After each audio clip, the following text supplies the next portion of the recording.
Hello there, Sev here from Motorhome Dealer Group, and welcome to this video guide on the Schaudt IT 994 panel that you see here in front of us.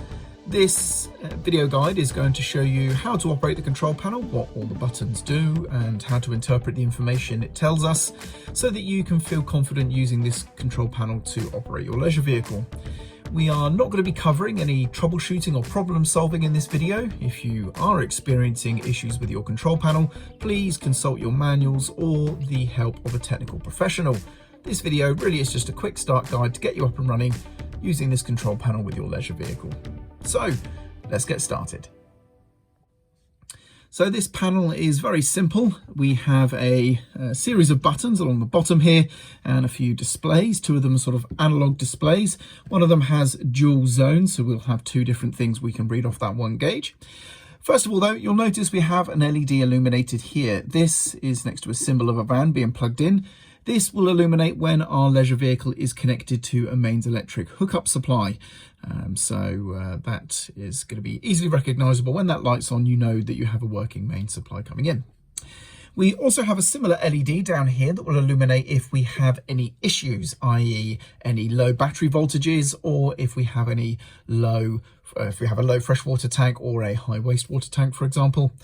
We also have the LED over here illuminated, and this is when we have the power to the leisure vehicle turned on. So if I press this rocker switch, you can see we've killed the power. There is an internal light above me that is hardwired, so it's not via this panel, hence the reason why that light's still on. But all the other lighting in this vehicle has just gone out.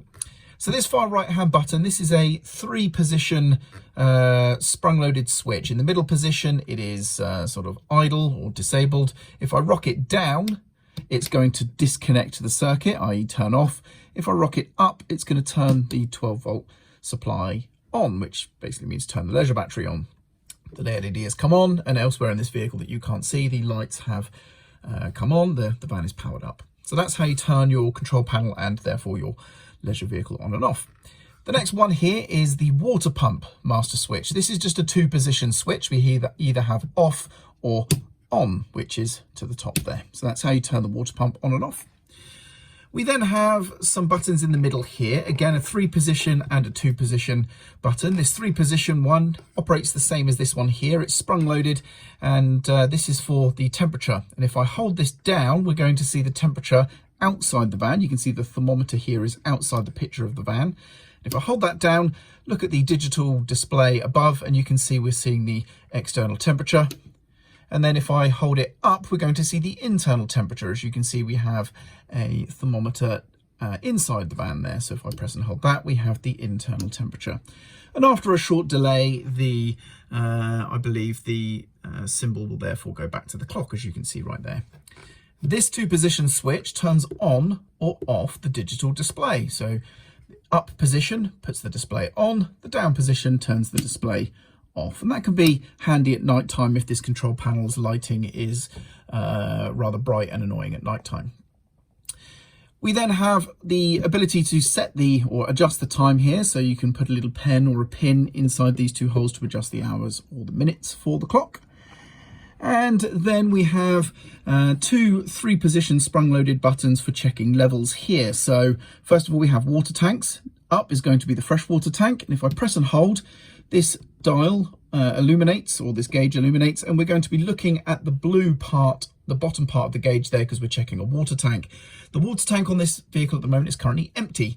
Otherwise, that needle would move to show us the level in the water tank there. And likewise, if I press down, we have the waste tank level, and that is moving. You can see the waste tank is about quarter full there. Next up, we have the same thing, but for our batteries. So the top one is going to be the leisure battery, the battery at the rear of the vehicle. Press and hold. We're looking at the top part of the gauge now, and you can see we're reading about 13.5 volts there. And then down is going to do the same, but for the vehicle battery, the battery in the front. So there we go. You can see we're in the high 12s there for the vehicle battery. And there we go. That's how we check the energy levels. Now, what we also have over here on this side is an ammeter. So this is going to show us the amount of energy going in or out of our leisure battery. It works regardless of whether or not we have this held down, except the gauge does illuminate when we hold this, or the freshwater tank gauge for that matter. Any of these two down, both of these gauges illuminate. However, this needle will move without anything being pressed, and it sort of in real time responds to the amount of energy going in or out of the battery. So if we are putting energy in, it's going to be in the green side, and if we're taking energy out, it's going to go towards the red side. And the more energy going in or out, the further the needle moves. And that is basically it. That is how to operate the Schaudt IT 994 control panel. Hopefully you found this video useful. I'm Sev, and thank you very much for watching.